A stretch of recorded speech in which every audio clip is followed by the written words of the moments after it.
So Omiya is currently working as a graduate instructor and pursue her Ph.D. in electrical engineering, supervised by Professor Islam at the University of Missouri. And she received her bachelor in electrical and electronic engineering in 2019 from United International University, Bangladesh, and served as a lecturer at Presidency University, Bangladesh in 2018. Her current research topic focuses on designing energy-efficient machine learning model-based hardware architectures for biomedical applications such as sleep apnea, and her research interests include low-power integrated circuits design, VLSI, biomedical system design, tinyML, and ML-based computer hardware architectures. Okay. Ms. Hassan has received IEEE in Instrumentation and the Measurement Society Graduate Research Fellowship Award in 2021. Wow. And 1907 Women in Engineering Student Award in 2019, and Outstanding Doctoral Student Award from the Department of EECS at University of Missouri in 2021. And Research in Excellence Award from Graduate Professional Council at the University of Missouri in 2022. Throughout her PhD, she has published multiple papers as authors and co-authored of leading conferences organized by IEEE journal papers in Springer's IET, and even co-authored book chapters with her colleagues and collaborators. He also worked as a research scientist intern at Math Reality Lab in 2022. She is in preparation to complete her PhD journey by May 2023. So now here is Omiya. Go ahead, please.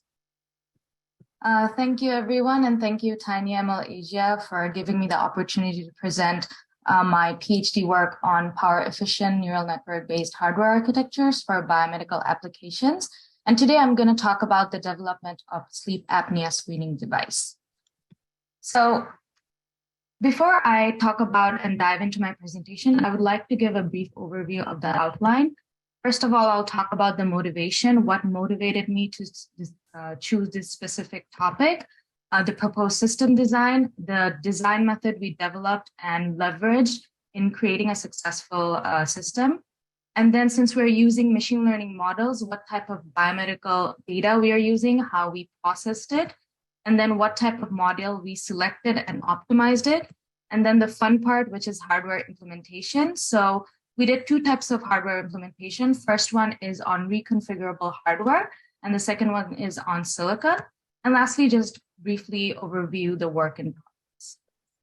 So currently, USA alone has an adult population of 329 million, and among them, 80% are undiagnosed for sleep apnea. The Sleep Foundation states that among every 100 adults, 9 have guaranteed apneic conditions. There was an 18-year follow-up study conducted by the University of Wisconsin-Madison in collaboration with NIH. They state that people with sleep apnea have 3 times higher the chances of sudden death due to heat stroke, sleep paralysis, etc. Now, as you can see, sleep apnea is quite a critical disease. So why are there 80% people, especially adult population, being undiagnosed?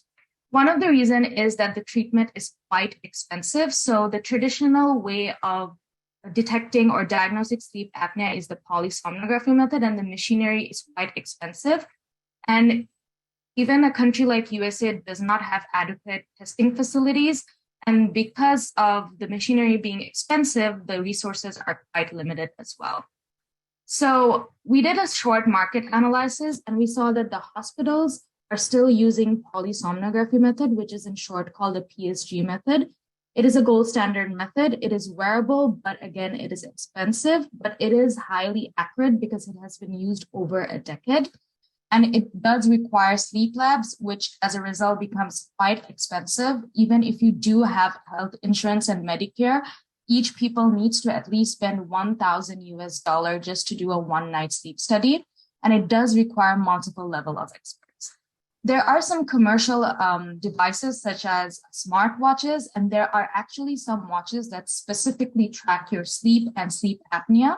They're wearable, affordable, they're also portable, but they do give low accuracy rate. Even though some of the watches did have FDA clearance, still doctors do not recommend people having sleep apnea to use that device for screening. There are many types of softwares that are being developed that kind of aid the experts that uses machine learning model. They are not wearable, they're affordable, and they have a mid accuracy level, mid to high accuracy level. But again, it does require existing devices and lab equipments, and it does require multiple level of experts. So based on the pros and cons, we came up with a design goal in mind. We wanted our device to be wearable, portable. It needs to enable real-time detection. It needs to be compact in nature. It needs to be affordable, accessible, and power efficient. And since we're using smart detection and automation, such as machine learning, it needs to have higher accuracy rate and higher precision. So let's dive into the proposed system design. So before I talk about the system design, the first thing we need to understand is what causes sleep apnea. So sleep apnea causes when your brain fails to send signal to your throat muscle and your throat muscle relaxes. If your throat muscle relaxes, you have a narrowed airway tunnel, and after a while you're sleeping, you have inadequate air supply. And if you have inadequate air supply, as a result, your oxygen level in the blood lowers down significantly, and as a result, you have irregular heartbeat. So our solution was that if we could measure the blood oxygen saturation level as well as the heartbeat or the irregularity of the heartbeat, then we can actually successfully detect sleep apnea events. So the sensors that we used was an adhesive ECG patch and a pulse oximeter. So what the ECG patch does is it detects your heart rate, and the pulse oximeter, which is a commercial fingertip pulse oximeter, basically detects your blood saturation level. So as you can see, these are the front-end sensors of our system. We have a signal processing block where the ECG patch, whatever the signal is generated, RR peak is extracted from it. And for the pulse oximeter, we directly digitize the signal. And then we have our decision-making block, which kind of does a binary classification. So binary classification meaning 0 in meaning normal condition and 1 being apnea detected. And at the end, we have a counter, which kind of corresponds to the apnea hypoapnea index. So per hour, if a patient has an SA event of over 5, then it detects that the patient is undergoing possible sleep apnea, and that patient needs to be further diagnosed. So in this presentation, I'll mainly talk about the decision-making block. So in order to successfully develop our system, we developed a software hardware co-simulation process. It's a 4-step simulation process. The first 2 steps are software-based, and the next 2 steps are hardware-based. So first, we collect all the data, and based on the type of data, we train the model, validate the model, and after getting optimal accuracy, we implement different kind of optimization technique, for example, quantization, binarization, even pruning as well. Then if we see that our accuracy is still maintained, we extract the hyperparameters and then first implement it on reprogrammable hardware and then implement some hardware optimization techniques as well. The reason why instead of directly going to silicon, we use a intermediate step of reconfigurable hardware so that we can see that if there's any kind of error or if we see significant accuracy degradation, we can go back and retrain the model. And lastly, we implement it on silicon and then send it for fabrication.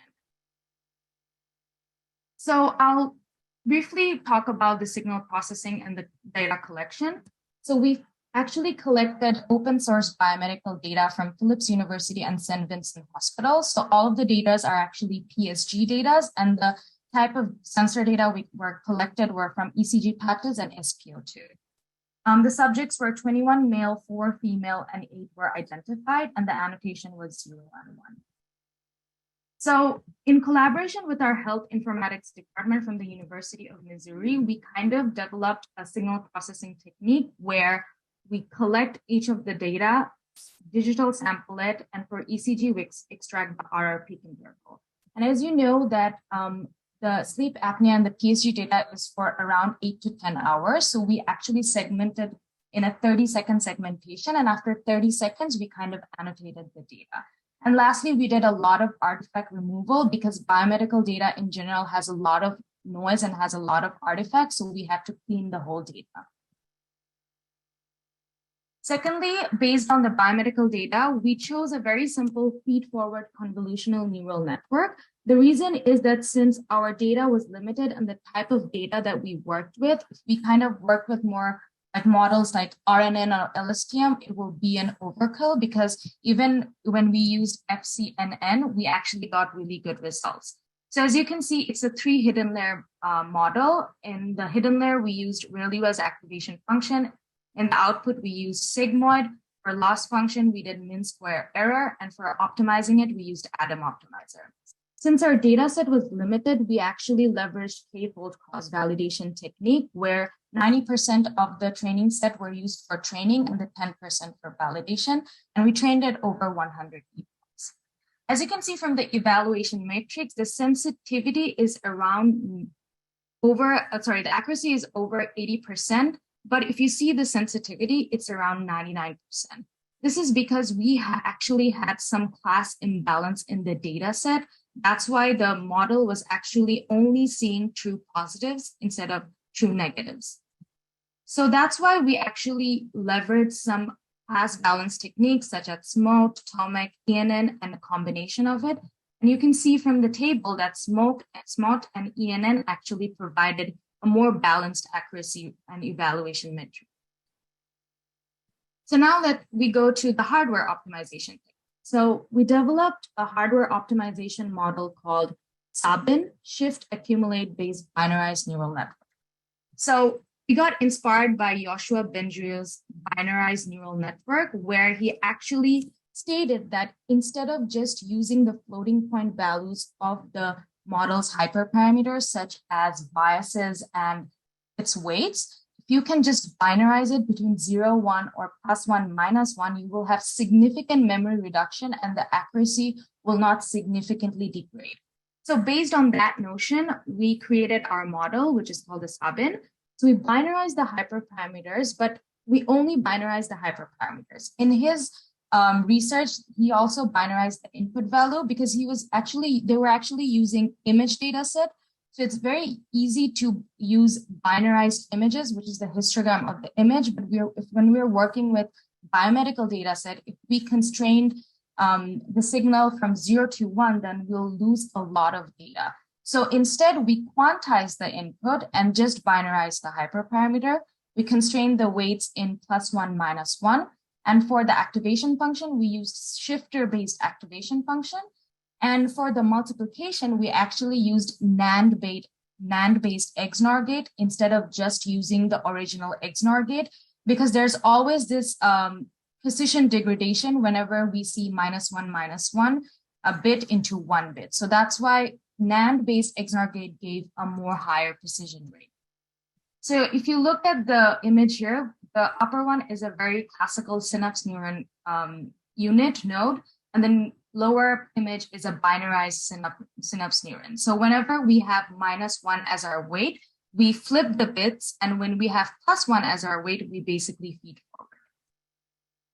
So in case of training, we take in the FNN model, we extract the weights, and then we do a weight distribution in each layer. So we calculate the mean value between the weight and do an element-wise sign distribution. And then we binarize the weight, we plug in the weight, and then do a feed forward to check if the accuracy is still maintained and significant degradation didn't happen. If it did happen, we go back to the FNN model and do second step validation. So as you can see from the evaluation metrics, it did, however, decrease, but it was still medically accepted because if you get an accuracy over 75%, they are accepted in this level. So as you can see from the model performance, SABIN actually had the lowest latency level. So it quickly classified successfully on the testing data set. So we did a comparative study as well with other literature study that used the same kind of testing data set, and our model outperformed the other machine learning models. So we also did another accuracy evaluation among existing products, which is the Watchpad and Night Owl that uses machine learning model to screen sleep apnea. And we even trained it on Google TF-Lite just to see how well our model is performing. And as you can see, Sabin outperformed all of them. So next, we'll talk about how we implemented on reconfigurable hardware. We actually used a very basic general purpose FPGA. We wanted to test out on a general purpose FPGA how much power is consumed, and our targeted power was actually trying to get it below 10 watts. And as you can see, the power consumption rate is quite good, which is around 4 watts. And this is basically the test bench generation. So on that FPGA, you can see that within 10 milliseconds of time, it successfully detected apnea when in normal condition and when one apnea was detected. So now to talk about the silicon exploration. So as you can see, we actually use Google Skywater's 130 nanometer PTK. And in this case, we actually expanded the model. So in reconfigurable hardware, we used 8-bit, but in Sabin, we actually did 16-bit, and we actually added an extra hidden layer. So now it's a 4 hidden layer model, and the accuracy actually increased from 77% to 88%, which is quite good. So since we're using 16-bit input and we had 2 inputs, that's why the total number of input is 32. We have 1 clock port, 1 reset port, and 1 output pin. So this is the measurement. As you can see, the power consumption rate is only 10 microwatts. And if you look into the whole pad frame, the small green blob is actually our Sabin chip. So the area is quite low and quite small. So the work in progress, we actually developed first in reconfigurable hardware. We designed the circuit layout. Now we're actually in process of fabricating it. And after the decision-making block is fabricated, we're actually going to integrate it with front-end sensors and the signal processing block. The whole system is targeted to have a power consumption rate of 50 microwatts so that we can use it. We can basically use it with the lithium battery, which is the size of a small coin battery. And if you want to look into the design, it's actually open source. The PDK is open source. You can go into the GitHub page. And we're also working with Muse Semiconductor, and we also developed the same thing on a 180 nanometer. So thank you, everyone. That is the end of my presentation. If you guys have any questions, feel free to ask.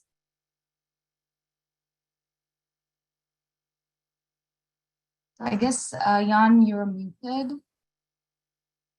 Yeah, sorry for that. I muted. Yeah, so whoever have questions, please use the Q&A and write down your questions.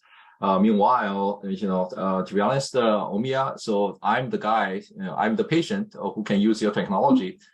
So I have, I have done the sleep apnea testing myself. It's a very painful process. So this anything the technology you describe using this ECG as well as so this how to see that device is actually very easy to do. So while waiting for others, I do have a number of questions to ask you. So you mentioned about the binary network. So if I understand you right, so your input is not binary. Your input is 8 bits. Is that right? Yes. Basically, our input is quantized. So in the reconfigurable, we used 8-bit. And for the silicon implementation, we did 16-bit because we had more power to leverage. The only binary values are actually the weights and the biases. Mm-hmm. And so activation map is also 8 bits, right? So it's just the weights is a single bit and the rest of it is 8 bits. Then in the real chip, you did a 16-bit. And 16-bit give you a huge accuracy boost from 80% or from 76% to 88%, right? So another question I have, okay, all right. So let me ask their question first. So from Andy Kong, so I wonder how to convert FPGA to ASIC. Is it hard? Thanks. So basically, FPGA to ASIC is not that hard because The type of ASIC design that we do is we write our code on Verilog, and then we do a design flow on silicon. So the Verilog code, it can be implemented on FPGA and on silicon as well. So instead of using VHDL code, we used Verilog A code. We first tested it on FPGA, and then we did a design flow on silicon. So Google Skywater actually has a really nice IDE, which basically takes in your Verilog code, does a design flow, and extracts your design and does a physical implementation automatically. Cool. Another question from Andy. How much for one chip? I think how much means effort. So I wasn't sure. Okay, so I think how much effort? So I can talk about the costing. Yeah, so the 130, costing. Yeah. So the 130 nanometer PDK, we actually did it in a competition. And since we got selected, it was a free tape out. So, but if you're interested, they do have, eFabless does have a link where I think it's going to be around $9,000 in this case. And for the 180 nanometer with Muse, we did it around $6,000. So what we did was, there are other lab mates that we have. We worked together on that chip, and each tape out costed around $6,000. Cool. Well, let me continue my questions. So this is important for me. and earlier on, you mentioned about this comparison of these three categories: hospital, commercial. The last one I didn't see. That says probably research. So you mentioned about sensitivity, high, low, and like in the middle. Can you give me like roughly what does high means? What does medium and low mean? How low it is? How high it is? So low actually, for medical terms, if your accuracy is below 65%, it is considered low accuracy. And and high accuracy basically means over like 85%. And in between over 65% to 85%, this is mid accuracy level. Okay, so your work actually exceed this high in the final hardware. It is actually very important to maintain and sustain accuracy, especially in biomedical devices, because biomedical, like especially in sleep apnea and critical care, you do need to consider the accuracy, or else we'll have like wrong diagnosis, and we don't want that. Yeah. Well, another thing is sensitivity definition. So what does this, when you talk about sensitivity, I don't understand what does the sensitivity means. Can you give us a definition for sensitivity? You use it everywhere. Yeah, so basically, machine learning model just does not only depend on the accuracy, it actually also depends on other evaluation metrics, for example, precision, sensitivity, recall, or F1 score. Sensitivity basically means that your model is biased towards only detecting the true positive. So in this case, it will only detect one if apnea is detected, but it will not detect other occurrences like true negatives or false positives or false negatives. So now so the reason what happened was that when we didn't balance our data set, it was overtrained and it was biased towards that testing data set. Overfit, you mean? Yeah. Exactly. Yeah. So what if we have a very different type of data set? Because as I said, the silicon, we inferenced it, we didn't do on-chip training. So now if we have a new testing data set, since our model is already biased towards the testing data set we used, it will actually not give accurate results. So that's why we need to have a more balanced data set for good, for a more balanced result, or for a more balanced evaluation metric. Okay, very good. Thank you very much for the great presentation, and good luck with your thesis next year. Thank you. Good luck. Okay, all right. A final thank you to our sponsors. So once again, thank you, EduImpulse as a premier sponsor, Qualcomm, Synthet, Deep Light, ClickTech, Renaissance, Actually, what I'll do is I will go through because it will cover all the sponsors in detail. So the premier sponsor, Edge Impulse, for those who have like to try a simple approach to, I guess, development on tinyML devices, Edge Impulse is a great solution for you. Executive sponsors, Qualcomm AI Research, again, a great organization that has most of the chips in most of the platforms around the world, and as well as some of their new software applications. Syntiate, making Edge AI a reality. Platinum sponsors, DeepLight, fastest video analytics solutions on ARM CPUs. Clickertech, global IoT solutions. Renesas, I guess, enabling a next generation of AI-powered solutions that will revolutionize every industry sector. Sony Semiconductors Corporation. Gold sponsors, analog devices, where what if becomes what is. ARM, again, ARM, a large chipset provider as well, and they also have their own social nights, which you can join if you want to be more involved in the ARM community. PhotoHub, making over-the-air firmware models updates simple and accessible, especially important with all the sensors that require updates.